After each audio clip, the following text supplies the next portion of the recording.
Still, um, still sign up for it so that you can get um, follow-up emails. Okay. If you don't sign up for it, you will not get these emails. Okay.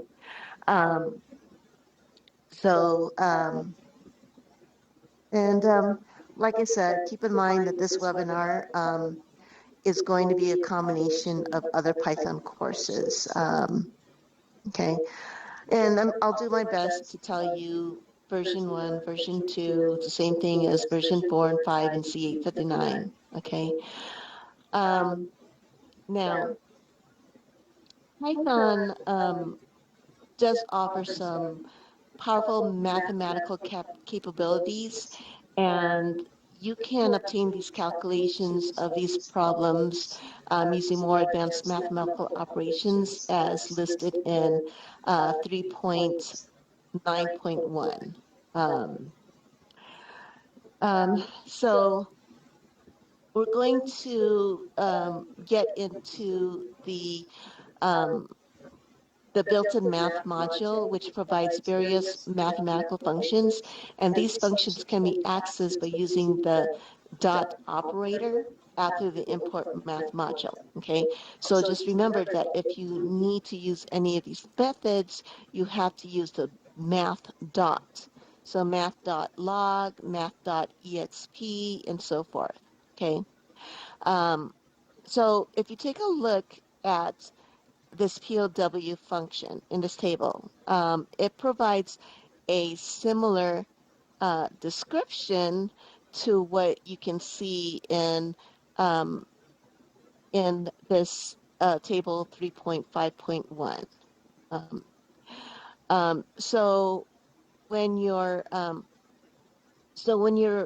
when you're working on a problem like this and want to learn more about specific functions, then you can utilize the help function. Okay, so this built-in um, function serves as an invaluable tool, and Chris Peters actually talks more about the help function. So I would suggest that you contact your course instructor to get that video, because it's not publicly listed in the webinar recordings that we have. You have to ask your instructors. It is password protected. So for example, let's go into this built-in programming window, which is in section 2.12 in version 2 and 2.16 version 1, okay? And so I'm going to import this math, okay? And I want to show you a few things, okay? Um, and I'm going to utilize this help function, okay? Um, and I want to access the documentation for the math.pow function, okay, and run it. So basically, it provides a more detailed information about what the function returns, okay? So if you notice that this math POW function internally uses this exponential operator, the star star, okay? So in some cases, you can use the exponential operator directly without importing the math that you see in here, okay? Um, and it's still going to yield the same result when resolving the problem, okay? So this not only helps you solve the problem more efficiently, but it also demonstrates the powerful capabilities Python offers for mathematical operations. Now, I still want to go over this help, okay? So during the exams, while working on lab exercises, both um, the built-in help and the dir functions become really, really, yeah, don't worry, I'm going to go over that. So, it, okay, so during the exams, when you're working on the lab exercises, both the help and the built-in dir functions become really invaluable. And I've seen a lot of students that tell me that they forgot the methods or things like that, but they don't utilize the help and the dir. This can really save a lot of time if you understand how to use it, okay? So help lets you access detailed information Let me just run this. And description about specific objects or modules, including the uses, instructions, and examples. So for an example, when I call this help, passing in the math, it provides a more comprehensive information about the math module. Now, if you specifically want to view documentation for a particular function that is part of this math module, like this .pow, um, you would need to use this dot operator, okay? Um, um, okay, so this will, and then run it. So, and it will just specifically um, will give you documentation on that particular, method. Now, if you notice that this POW is actually a function, okay, it passes in two arguments, right? But when I did the help, I didn't include these parentheses. Okay, oops, these parentheses, okay? And that is because um, the help needs the function object, okay, which is without the parentheses, to display its documentation, and is provided without the parentheses. If you include the parentheses, okay, keep in mind, it's a function that passes in two arguments. If you use the parentheses, okay, it's going to try to execute the math.pow, which requires the arguments, which leads to an error. Okay, so if you want to do it like that, you have to actually give it um, some kind of value, as if you're actually calling the method with those two um, arguments type of thing. Okay, so just to let you know about that. But I you want to just basically, if you want the documentation, just run the function object. Okay, now um, you see the slash at the end. Okay, um, it's like this here is like a special marker that indicates something important. It tells us that arguments before the slash, okay, which in this case is x and y, are what we call positional arguments. Now, what exactly is a positional argument? Well, it means that when you call this function, the order or the position of these arguments matter, okay?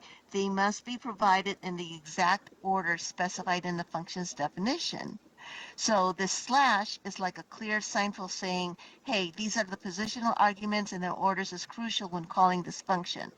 So it's really, really important to understand that, because it influences how you should provide input to functions and ensure that they work correctly, okay?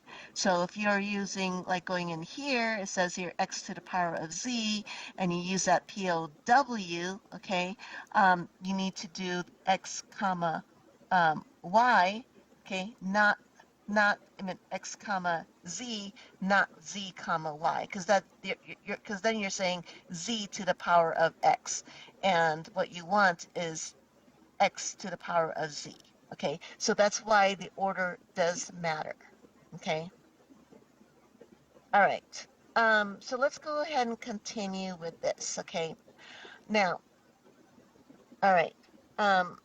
And I know, like, the first week, because this is a boot camp, first week I'm going to go, in detail. So if you know about variables, just bear with us. It's going to go better when we go to list dictionaries and so forth, string manipulation, all that. Okay, so this is just basically catered to those that don't really understand. So the reason of this boot camp is to make something that does not make sense, like the Zybook, okay? If you're new to programming, I've heard a lot of Zybook is pretty bad, okay? It's pretty dry, all right? So the purpose of these webinars is to make something that does not make any sense, to make it more sensible, or whatever you call it. um, so let's go through this, okay? This is a pretty straightforward lab, but I want to go over this, okay? When you have, normally the way I look at it, if it gives you a sample input and you have three um, inputs on separate lines, okay, that usually tells me that I'm going to be asking the user to type in 3 different pieces of information, okay? And so in this instructions, it says here that these 3 floating point numbers are supposed to be given to you, okay? And it's normally, if it doesn't really indicate, it normally means that you'll be asking the user for that 3 pieces of data, okay? So that's what I'm gonna do. So um, is that we're gonna start typing in our code. Okay, so there is a built-in method when we interact with a user. There's a built-in method called input. Okay, and like I said, we read from right to left. So I'm going to write this as how the computer will see it. So there is a built-in method called input. Now the user will type in the information at the console, okay, and the system is going to see it as a string by default, okay, and so so now even if you're expecting a floating point number or an integer or whatever, you need to take that user input and you need to convert it into a float and saying like, hey, I want a floating point number, okay? And then once you get the result, now it's going to be stored into a variable to use later, okay? And so we do the same thing for y. Um, okay, and then z.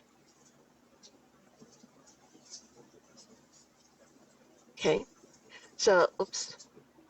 So I have my 3 inputs. Okay, um, and make sure your inputs does match what is expected up here. I've seen a lot of students that will have 1 input, but they're expecting 2 inputs. Okay. Um, Oh, you know what? One thing I forgot about this help also that might help you, because I talked about the dir function. What I like to do is that when I'm coming across a module up here, the section 3.9 is not available to you. You can't go into Zybook and you can't take a look at it. So, and then if you do this help right here, okay, it gives you just basically a lot of information, okay, and and it's the same monotone type of thing, and it's kind of like it's it's it's just too much, okay.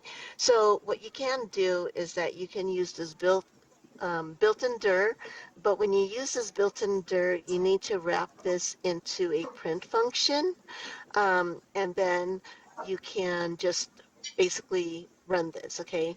And so what it does, and you can forget all these underscores, okay? But you can start going with, start looking at the ones that don't have this underscore, you can start looking at that. And so if you're working on this, on this problem that talks about the power, okay, then you can take a look at this, just overlook it and say like, oh, okay, well, here's the POW, maybe this is what I need to do. Then that's when you can actually say, turn that into the help and do math.pow without the parentheses, and to run it. So that way you can look at all the objects, function objects, and methods that are part of that library. Yes, that's why I wanted to show you, because you are allowed to use the built-in help and the built-in dir during the OA. Okay, so even here, like if you want to understand a little bit of a for loop, has to be wrapped in a quote, and you can you could say for, things like that, and then it will talk about the for, things like that. So watch Chris Peters' help video, because he does go over things like this. Okay, yeah. Okay. All right. So let's continue on. Okay. So once we get the input from the user, okay, we can go ahead and start doing our calculations. So what I'm going to do is I'm going to copy this, and then I'm going to paste that in here. okay? And then I am going to just put these on its own separate lines, okay? Um, okay. So if you take a look at this,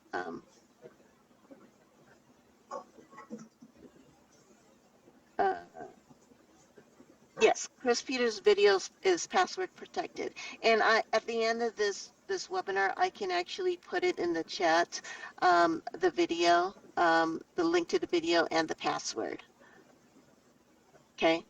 Um, so I have the output here. So if you see that the output, I have three inputs, but the output is actually um, it's actually for results, okay? And so make sure that you do have four calculations. And so I'm going to comment this out. So to comment it out all in one lump, you just highlight everything and you hit, if you don't know, hit the control/. If you're on a Mac, it'll be command/. And this toggles the comments on and off, okay? Um, okay, so now we can go through our thing, okay? Um, all right. All right. I lost track of my thoughts. Okay. So, all right. So let's go ahead with this calculation, okay? So like I said, when you import the math, and I'll go into more like imports may go into modules, but you need to use the dot operator, okay? So it'd be math and it's x to the power of z. So if you take a look at this, okay, well, raise x to the power of y, okay? So it says x to the power of z. So you want to use the math.pow.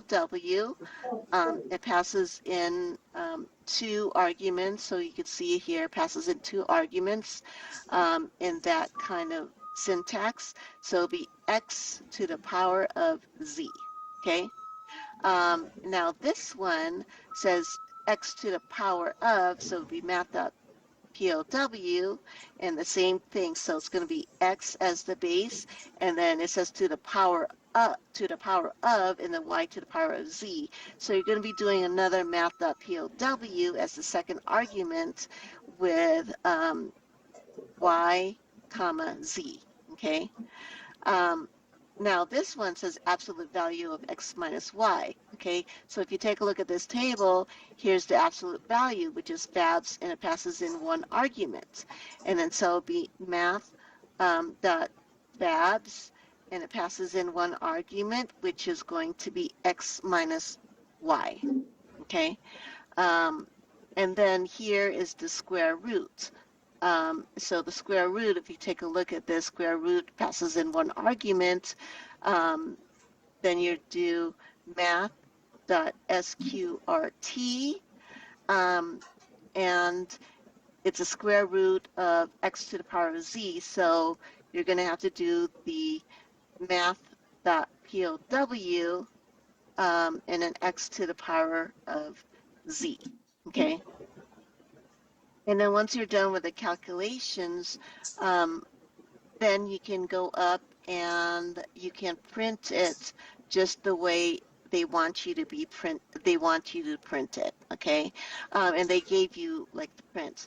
Now, during the OA, you can change variable names. So I'm going to change this to A, B, just to be, to have it short, C, and D, okay? And then this :2f means that I want it to print out in two decimal places, okay? And so just make sure that you match the variables in here after you do your calculations, okay? If you're going to change it.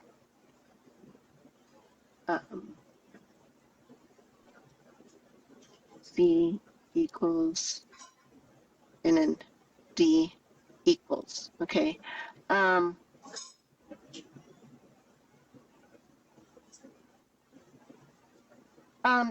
You don't really need to memorize anything. you can, like I said, you can use the built-in help in the DIR to help you. So I'm going to put in here what is 5.0, 1.5, and 3.2. So 5.0, 1.5, and 3.2. And then you can compare it with what's expected out there, or you could just go ahead and submit it for grading to see if it passes the tests. And you could see that it passed all the tests. Now, like I said before, that you don't really need to use this math.pow.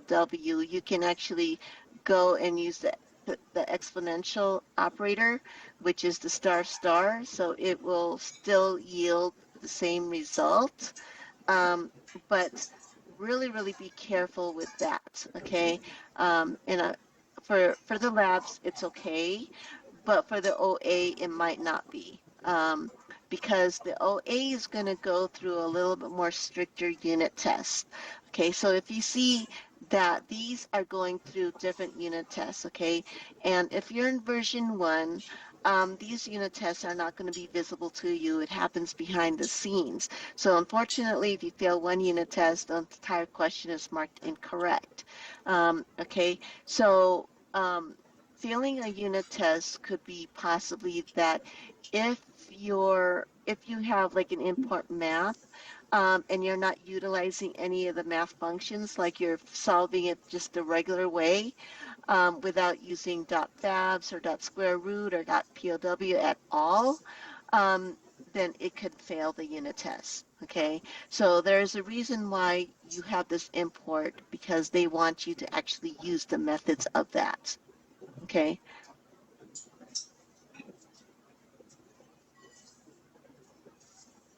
Import math, does it require the math? Okay.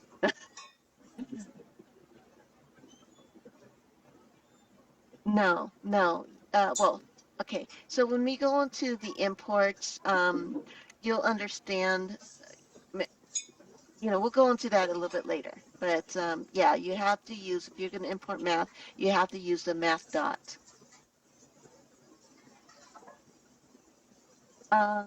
Yeah, you can run, and during the OA, you can run your test as many times as you want.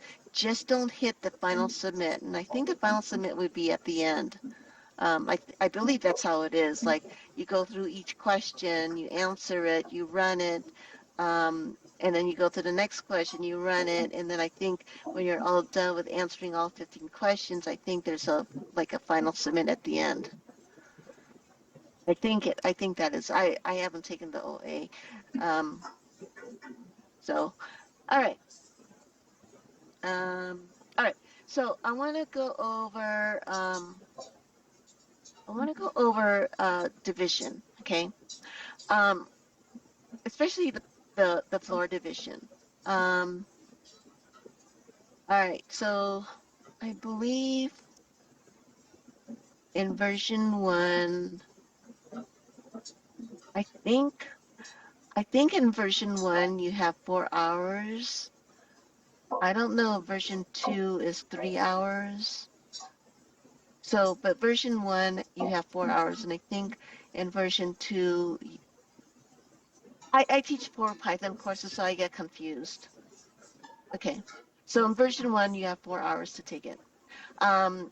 Okay, so keep in mind that you are allowed to take a break. However, you cannot look at a question before you take a break, else it'll be locked up. Okay, so you have to make sure that you answered all the questions first and never go back to it before you take a break. Okay. So, all right. So let's talk about floor division.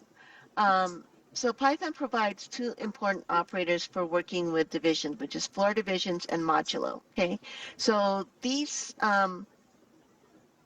operators are, it should be in your degree plan. So these operators are especially useful in scenarios like looping, indexing, and even cryptography. Okay, so this two forward slashes, which is called floor division, divides two numbers and rounds down to the nearest whole number. It does not return the remainder, okay? So it, like I said, it's another name for floor division is called integer division. So so it's used if you only want the integer part of a division result without explicitly casting it to an integer. So instead of saying like int open parentheses 5 divided by 2 close parentheses, you can just do 5//2. Okay, um, so you can do that instead. Now the modulo, okay, operator returns the remainder of a division.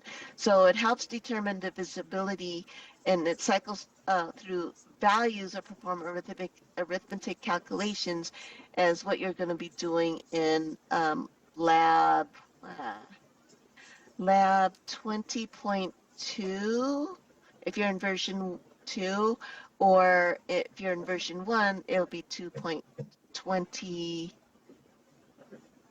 it'd be 20, like 20, 22.2. So two chapters later than version 2. Okay. All right.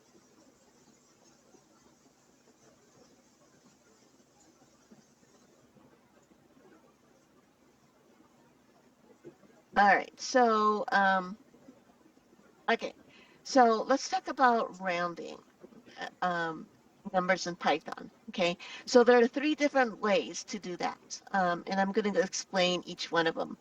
You can round by using this percent sign. Okay, so this percent operator um, is used to format the data when you're using the print function. So for example, if you want to print a number with two decimal places within a string, then you can use the %.2f operator inside this print function, okay? And then you would just replace this 2 with the number of decimal places that you need. So you also place a variable representing outside of the string literal, which is separated by this percent operator, okay? You can also use the dot format method as well, or the f-string literal, okay? So this method provides great flexibility in how you can format numbers instead of using the percent sign, okay? Like in the first method, we use a colon, okay, to specify the format. So it's a powerful way to format numbers, including rounding them to a specific number of decimal places. So this colon dot 2f within this curly braces means that you want to format the number with two decimal places. So that method allows you to control how numbers are displayed in strings, and is particularly useful when you need precise formatting to present numbers in your Python code. Okay. Um, and the same thing with the f-string literal, okay, which I like to use f-string literal because it just basically means that you're just printing it the way it should be printed, including the spaces and any kind of symbols in here, if you have symbols that need to be printed as well. It's the same thing as using this dot format, except you use the variable name outside, within the format method, and with the f-string literal, you actually put that inside this. Oops. It should be num, like that. Okay. Before the colon. All right. Now, also,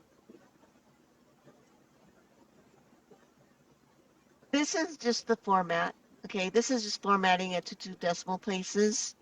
And then this is just using, it's basically called a tuple. So you're just using this to just say, this is what I want to print. I want to print out in two decimal places, and I want the number, which is declared up here. I want that number to be printed in two decimal places. This is the old way of printing. You can print You can print however you want, whatever you're comfortable with. This is the old way. The new way of printing now, the current way, is using the F-string literal or the dot format. Okay, this is more confusing. Um, okay, so Okay, so now rounding with round function. So Python provides the built-in round method, which rounds a number to the nearest integer. But it's not quite the same as the math.floor and the math.ceil methods because round searches for the nearest number, which can include decimals, okay? While math.floor and math.ceil round down and up to the nearest integer, okay? So if you need to round to a number to a specific number of decimal places, like rounding this number here, then you can use this round method and provide the optional argument for the number of decimal places to round to. So unlike floor and ceil, which is part of the math library, round is built into the function in Python. Now I want to go over some important rounding rules, okay? So for floor, okay, um, this here can be a little bit confusing. So I just want you to picture a number line. So remember when you learned about number lines um, in when you had math, okay, in school. 0 is considered a positive number. To the right of 0 is all positive numbers. To the left of 0 is all negative numbers, starting with -1. Okay. Um, so, so when you're rounding, when you're using floor, okay, floor goes toward. Think of to the left of the number, okay? When you round, it rounds to the left of the number. So if you have a number like 3.1, which probably falls around in this area of the number line, to the left of 3.1 is 3. So it's going to round to 3. If you have something like -3.1, which falls into this area of the number line, it will round to -4. It's to the left of that number. Ceil is the opposite. It goes to the right of the number. Okay, so 3.1 to the right of the number will round to 4.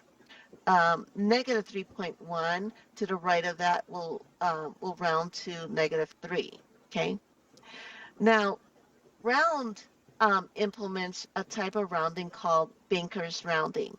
So in Banker's rounding, we round towards the closest significant figure. Okay, so like 3.6, closer to that would be rounded to 4. Um, 2.3, closest to that would be 2. Okay, but in the case of a tie, okay, like 3.5, 3.5 can either round to 4 or it can round to 3 in a normal math setting, okay? But in the event of a tie, it rounds to the closest even significant figure. So 3.5 would either round to 4 or round to 2 because these are even numbers. So 3.5 would round to 4, whereas 2.5 would round to 2 because 2 is closer as an even significant figure than 4. Okay. All right.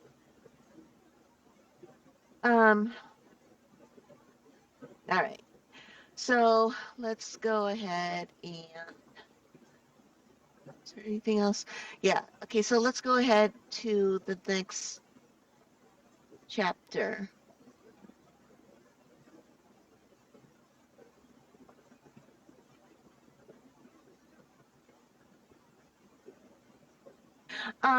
Okay, so if you take a look at, like, let's say here, okay, so we have a math, import math, okay? So let's say that you want to do like math.floor, okay? It's very, very specific as far as the wording, okay? So just look for specific wording. Let's see, building from floor, return to floor of an X as an integer. This doesn't really tell you much, huh? Because I saw it before. Um, maybe if math. Um, there was a specific word. Excuse me. Let's see. This says this is smallest integer. I think it might be just the way that the question is worded. Um, or maybe it's probably how you coded it.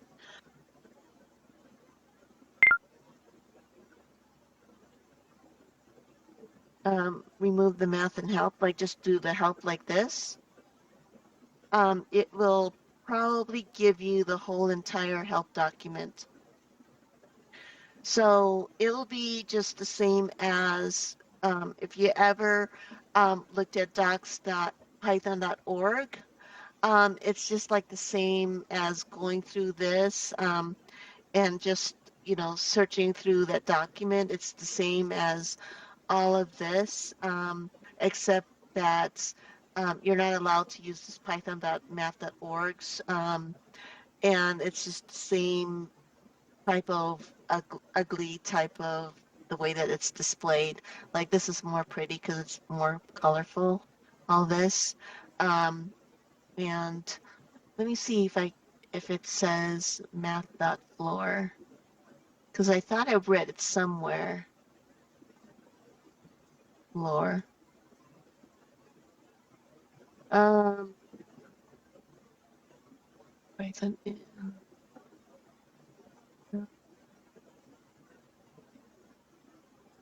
Uh, yeah, I think it might without really seeing how you coded it, it might it might be just how you coded it maybe, or how you actually used it. Um,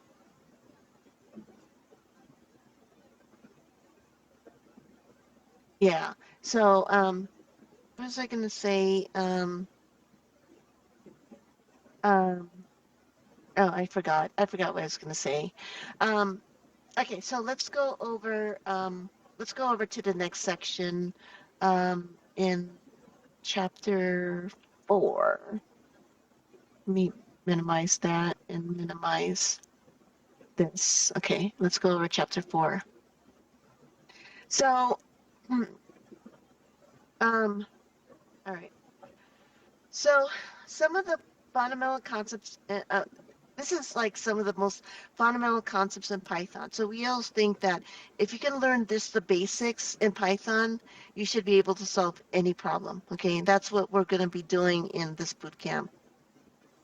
So first, there's strings in Python. Um, so um, strings in Python is what we call immutable, which means that once they're created, their contents cannot be changed. However, don't worry, you can still perform various string manipulation operations to create new strings based on the original one. So this essentially means you're creating a brand new string object and the original string remains unaltered, okay? So now moving on to other vital topics. Okay, there are in Python we have 4 primary collection data types. Okay, they are lists. Okay, which are ordered and changeable collections that allow duplicate elements. They're versatile. They allow you to store different data types in a single list. Plus, you can modify, add, and remove elements from a list. There's also tuples, okay? So tuples are also ordered, but unlike lists, they are unchangeable, um, just like strings, which means that once you create a tuple, you cannot alter its elements, okay? You can manipulate them, and they're used to represent a collection of related values. Um, Now there's sets. Okay, sets are unordered and unindexed collections that do not allow duplicate elements. So they're particularly useful for storing unique elements. And if you want to ensure no duplicates, then sets are the way to go. Okay. And then there's dictionaries, okay? Dictionaries are a unique collection type in Python, and they are unordered, changeable, and indexed, and they consist of a key value pairs, okay? In a dictionary, each element is accessed not by its position, but by its key, okay? So dictionaries are commonly used for tasks like mapping and storing data in a structured manner. So if you understand these data types, okay, it can be crucial because they form the building blocks of structure for structuring and manipulating data in Python programs. Okay, so we're not going to be covering any examples from chapter 4 sections today because we have dedicated weeks coming up where we're going to go over these collection types, which are lists and dictionaries in week 3, string manipulation in week 2, and so forth. So don't worry, you'll have plenty of opportunities to master these topics in the upcoming sessions. But today I want to focus on just laying the foundations so you're well prepared when we dive into these subjects later in the course. Okay, so we're going to go straight to now chapter 5. Okay. Um, Now, in Python, okay, there are 3 main control structures. There's conditionals, which we're going to cover today in chapter 5. There's loops, which is chapter 6, and control statements, which is also in chapter 6. And we're going to go through that next week. So conditionals help the program make decisions. Loops allow repeated execution of code, and control flow statements like break, continue, and pass, pass, which is in chapter 7, modify the behavior of loops. Okay, so we're going to start talking about conditional statements, which are used to make decisions and execute different blocks of code based on specific conditions. In Python, we have a few flavors of conditional statements, okay? They are the if, okay? Um, we also have the if else, okay? And then we also have the um, the elif, okay? So it's important to note that you don't always need to use an elif or an else. An if statement can stand alone depending on the need of your program. Okay, so we're going to be working on a lab right now, which is one of the most difficult labs. It's the interstate highway numbers. Okay, in version 2, it's 5.17, and I think in version 1, it's 5.14, but it's the interstate highway numbers, okay? So we're going to practice using these conditional statements in here, okay? Uh, all right. So we're going to tackle on this coding challenge that's related to U.S. interstate highway numbers, okay?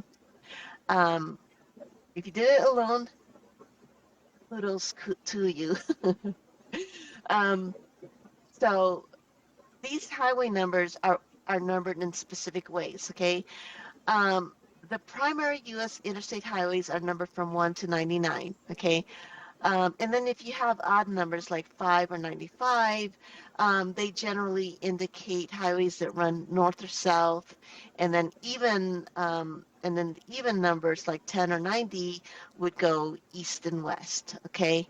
Um, so, um, but then you also have auxiliary highways which are numbered um, one one to 100 to 999. Okay, um, so these auxiliary highways also serve primary highways that are identified by the rightmost 2 digits. Okay, so your task is to create a Python program that takes a highway number as input, and it determines a few things. And I'm going to type it in here. Okay, I like to write my notes. So if you have 3 sets of double or single quotes, okay, that is a beginning and ending symbol, okay? Anything between that can be considered as a comment, multi-line comment, okay? So instead of doing this pound, and typing something else, a pound is just for each line. So I'd rather just have, if I know that I'm going to have multi-line comments or documentations, multi-line documentations, I like to have it between 3 sets of double or single quotes. Okay. So in solving this problem, okay, there's three things that we need to do. Okay. So we need to say, is it a primary or an auxiliary highway? Okay. Two is if it's an auxiliary highway, which primary highway does it serve? Okay. And then three would be whether the primary highway, if applicable, does it run north, south, or east, west? Um, oh, or east, west. So when we go into the problem solving webinar, I actually go through the design aspect of trying to decipher problems like these into code. Okay, so it might be good to attend that if you can. Okay. Um, now, um, now, if the highway, so for example, if the highway is 90, your program should output this message, okay? Um, um, and if the output is like, if the input is 290, then you should display the auxiliary information, okay? Now, it's also important to handle invalid inputs as well. So if the input is 0 or 200, your program should recognize these as invalid interstate highway numbers and provide the corresponding message, okay? So why would 0 and 200 be considered invalid for U.S. interstate highways? Well, 0, there's really no such thing as a 0 highway. So there are specific rules and conventions that U.S. interstate highways number system has to go through, okay? But if you take a look at 200, 200 is within the range of auxiliary highway numbers, but it is considered to be invalid. And the reason why is because it has the service road. It services it services the primary highway, and you get the rightmost two digits. Rightmost two digits. So 200 rightmost two digits is 00, which is not a valid primary highway number. So 200, 300, 400, all of those are not valid primary highway numbers. Okay. So what I like to do to solve this first is I want to be able to take care of all of the invalid highway numbers first. Just get that out of the way. Okay. Um, so um, so we're asking the user to enter the highway number. Okay, so if you take a look at this, valid interstate highway numbers are actually numbered between 1 to 999. Anything beyond that is invalid. So anything beyond less than 1 is invalid. Anything above 999 is invalid as well. Okay, so I'm going to put that right there. So I'm going to say highway number. Okay, if that is less than 1, that is considered to be invalid. Okay, and now I'm going to have a logical or in here. I'm not going to put an and because that means that everything has to be true in order for the statement to be true, but we want at least one of these to be true in order for the statement to be true. Okay, so I'm going to say or highway number is greater than 999. You can say greater than equal to, 1,000 if you want, or less than equal to, um, 0 or something like that, but I like doing it like that. Okay. But now, okay, so these are invalid highway numbers. Okay. So what about, remember, if it's an auxiliary highway, what about the service road that what about servicing the primary highway, which is indicated by the last two digits, okay? So we also want to put in that check too to make sure that that is also checked, okay? So I want to put an or here, I hate those pop-ups, or here, and then I want to say or highway, uh, highway number. And I'm using the modulus operator, okay, because I want to divide it by 100. If I want to get the rightmost two digits, I want to make sure that I have, that's how many zeros I have. Rightmost three digits would be dividing by 1,000. Rightmost four digits, that would be the four zeros, okay? So you just need to keep that in mind. And then I want to make sure that it is, if that's equal to 0, then that would be considered invalid. And I want to put my parentheses to make it a little bit more readable in here. And then let's put this whole thing into a block of parentheses. Hopefully that will help, okay, to make it a little bit more readable. And then so when I print it, I want to make sure I use the F string literal. And then I want to make sure that that I have this message in here the way it should be printed. And then I'll just replace whatever's going to be need to change with the curly braces with the placeholder. Okay. Um, and then make sure I use my variable inside the curly braces, okay? So, all right, so hopefully I got the syntax right for that. So that is considered invalid, okay? Now this else will be valid, okay? So I'm gonna say pound invalid. And then I could just put in here my comment saying these are now the valid, okay? All right. So now the else, now I can just go ahead and take care of all of the information. And how I like to do it is that I want to be able to see what is the commonality between these two valid highways, okay? Which is basically the direction, okay?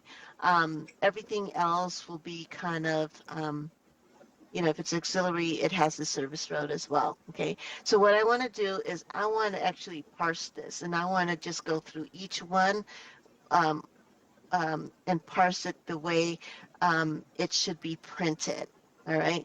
So here, let's go ahead, let's do the longest one first. So let's take care of auxiliary first. It doesn't matter which one you want to do first, but I like to do the auxiliary first. Okay, so I'm going to do my if statement, and I'm going to say if highway number is greater than 99, okay? You can do greater than or equal to 100 or greater than 99, okay? So remember that auxiliary highways are numbered from 100 to 999, okay? So when you go greater than, you don't have to go greater than 99 and less than, less than or equal to 999. You don't have to say that. You don't have to have that kind of range because we already went through this check with the invalid, okay? And so with an if else, you can only have one true statement, okay? Like if you can only have one true statement. You can have multiple false, but once it hits the true, it's the end of the if else block, basically, okay? So if highway number is greater than 999, okay, then I want to print basically the first part of the message, which is this right before the comma, okay? And I'm going to print that in and put that in here, and then I'm going to replace this with my placeholder. And then I'm going to use my variable, which is highway number, okay, is auxiliary, okay? And then I'm going to do something else within this print statement, because when you have a print statement, okay, it automatically inserts a new line character, okay? So I don't want to print out I-290 is auxiliary and then have an enter, okay? I want to be able to keep it on the same line, because I want to start adding to the line, because I'm not done with the line, okay? So that's what I use. That's why I use this end parameter with an empty quotes, okay? Because it just tells me, just ignore the new line character. Let's just stay on the same line, okay? All right, so now it printed out the auxiliary highway, okay? That highway number is an auxiliary, okay? Now what I want to do is now I want to do the calculations to get the primary. Oops, I can't even type. So get the primary. And in order for me to do that, I need to do some calculations. So I need to, I'm going to create another variable called primary number. And I'm going to take the highway number, okay? And like I did with it up here, I need to mod it with 100, okay? So this will get the rightmost two digits, okay? I'm going to put it, get the rightmost two digits, okay? And then I can go ahead with continuing on with my print statement, okay? So the reason why I didn't put any space between this and equal is because I stopped printing out my message auxiliary without including the comma, okay? Because I want to print the comma, this next set with the comma, okay? And there's no space between auxiliary and the comma. I mean, you can print it out however you want it, but this is how I like to do it, okay? And then I'm going to replace this 90 with the curly braces, and then now the variable that I'm using is going to be primary number, because that's the variable that I'm using, okay? And then I'm going to continue with using this end equals parameter in here, okay? And then now I can just continue with doing my else, which is take care of now the primary highways, okay? So I'm just going to, I have to use the same variable, which is primary number, because within this if block, primary number can only be seen within this if block, okay? And so if I cannot use this highway number up here, because I want to be able to, just basically, I have to use the same variable as that. So I'm going to use this primary number in here, and then I'm going to set the highway number to be that, okay? So I'm just basically taking that variable and just putting it into another variable, into the same variable, because when I go into here, this primary, if I use the highway number, if I just use the highway number, it's going to be the highway number that's up here. And if I use, the primary number, it can be either this auxiliary, or it can be just, just basically, I just have to use the same variable. Yeah. Oh, I do that later. That's why I wanted to watch the commonality of that. And then I'll just print out my my message for primary, okay? Which is now take the primary before the comma, take that, and then print that in here. Replace that with my curly braces. Oops. Curly braces, and then put primary highway number. Okay. And then I still continue with this end equals parameter. Shit. Okay. Let's be consistent, use single quotes. Okay. So that is the end of checking whether it's primary or auxiliary. And if it's auxiliary, we took care of the service road, so forth. Now I can have another if else block to take care of the directions. Okay.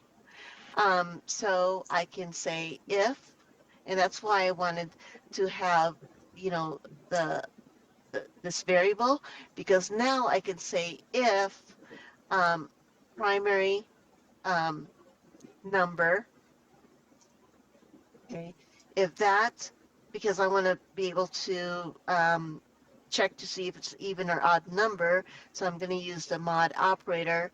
If that's an even number, okay, which is, it needs to be equal to 0, okay, and I'm going to use my parentheses, make sure that everything is all checked. Then, which basically means that if that's an even number, then I want to print out that message, which is going east and west. So I can go ahead with up here with my period and say going east and west. I believe that's true for even.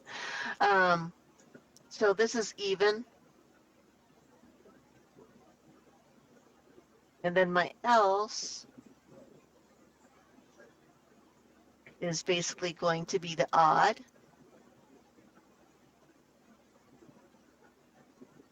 And that is going to print out north and south. Okay, so that's going to say north and south. Okay, so I'm just basically adding, just adding, just basically dividing this and printing it that way. Now you can do it however you want to do it. You can go ahead and print the directions in here. I mean, you can basically, have this like if else, nested in here and do it like that. But this is how, for me, it's just cleaner. Let me say percent. Yeah, %2. All right. Okay. So let's go ahead and run this, and hopefully I didn't get any typo. Line 22. Yeah, I didn't. Primary number. Oh. Yeah, I have a typo in here.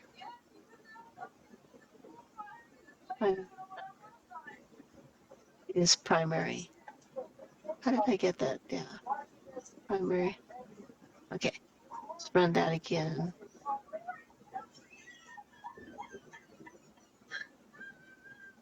Oops. All right, so let's see.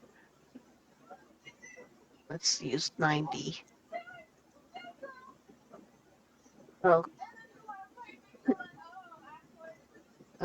going east and night, and then let's check that.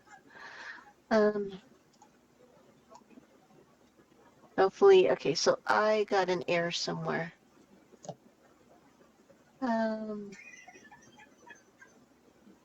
East and west. Where is it? Zero is not a valid interstate highway number. What does that mean? So there must be, oh,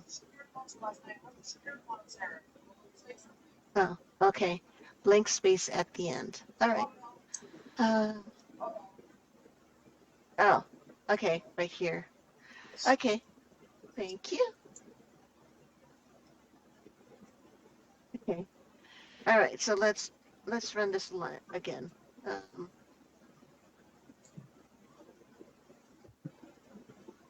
All right, cool. All right. So those of you who did do this, did you do it like that, or did you do it in a different way?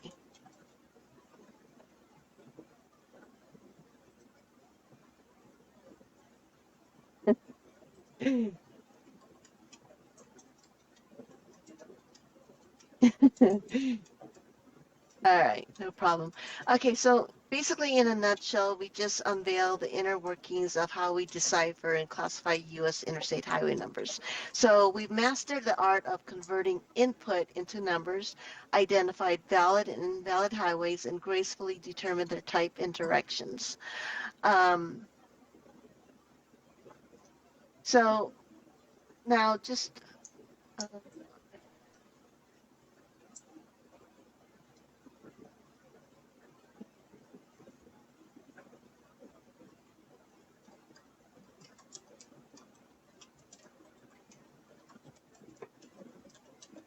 not sure I understand.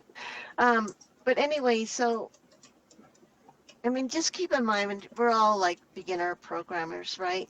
So coding doesn't have to feel like you're deciphering a hieroglyphics, okay? So these labs doesn't really need to be overly complex puzzles. So transforming these lab instructions into code doesn't have to resemble solving a maze, okay? It's all about understanding how to approach these challenges one step at a time, okay? So hopefully next week you'll be able to understand how you can actually transform these instructions into code. So becoming proficient in coding is not an overnight achievement, okay? Just remember that. It's a journey that requires patience and practice. Um, but here's the exciting part. It's a skill that can be learned, okay? Remember, all the instructions were in your shoes too. We were all students, okay? So you're on the right path. Um, we are here to support you every step of the way on your academic journey. So the key is to take that first step. And if you ever find yourself in a coding conundrum, just remember help is just a call away. So just go ahead and schedule that appointment. Okay, you've got this. I've had a lot of students tell me I've never spoke to my instructor until now. Okay, take that out of your mind. Okay, you need to call us. So thank you for joining me today. And I look forward to seeing you again next week.